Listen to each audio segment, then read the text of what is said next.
తెలంగాణ రాష్ట్ర ప్రభుత్వం ఆలయాల అభివృద్ధి ధ్యేయంగా ముందుకు వెళ్తోందని దేవాదాయ శాఖ మంత్రి కొండా సురేఖ చెప్పారు.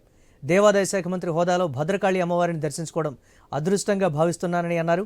అతివృష్టి అనావృష్టిని పారద్రోలేందుకే భద్రకాళి అమ్మవారు శాకంబరిగా అవతరించినట్లు చరిత్ర చెబుతోందని తెలిపారు.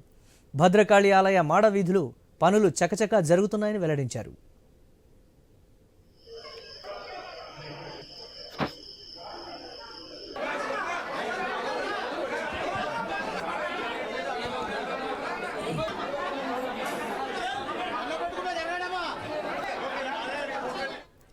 ఇక గత ప్రభుత్వాలు భద్రకాళి ఆలయ అభివృద్ధిపై నిర్లక్ష్యం వహించాయని మంత్రి కొండా సురేఖ విమర్శించారు. ఏళ్లుగా పెండింగ్లో ఉన్న పాలక వర్గాన్ని కాంగ్రెస్ పార్టీ ప్రభుత్వమే ఏర్పాటు చేసిందని గుర్తు చేశారు.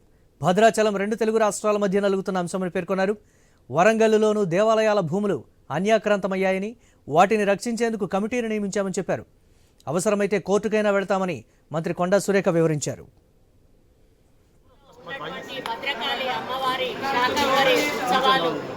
జరుగుతున్న శుభ సందర్భంలో అమ్మవారిని తీసుకోవడానికి ఈరోజు ఇక్కడికి ఒక దేవాదాయ మంత్రిగా రావడం జరిగింది. ఎందుకంటే మరి శాకంబరి ఉత్సవాలు అనేటివి ప్రతి సంవత్సరం కూడా ఎంతో వైభవోపేతంగా మరి జరుగుతాయి. గత 11 సంవత్సరాలు కూడా ఈ గుడికి కమిటీ లేదు, ఈ గుడి అభివృద్ధి పట్టించుకున్న వాళ్ళు లేరు. కానీ ఈరోజు మా ఆధ్వర్యంలో కమిటీని వేయడం జరిగింది. వంశ పారంపర్యంగా వస్తున్నటువంటి మరి వాళ్ళు ఎవరైతే ఉన్నారో వాళ్ళని కూడా మేము నియమించడం జరిగింది. మరి దీనివల్ల ఏంటంటే అభివృద్ధికి ఆటంకం కలగకుండా కొన్ని నిర్ణయాలు తీసుకోవాలంటే కమిటీ ఉండాల్సిన అవసరం ఉంటుంది.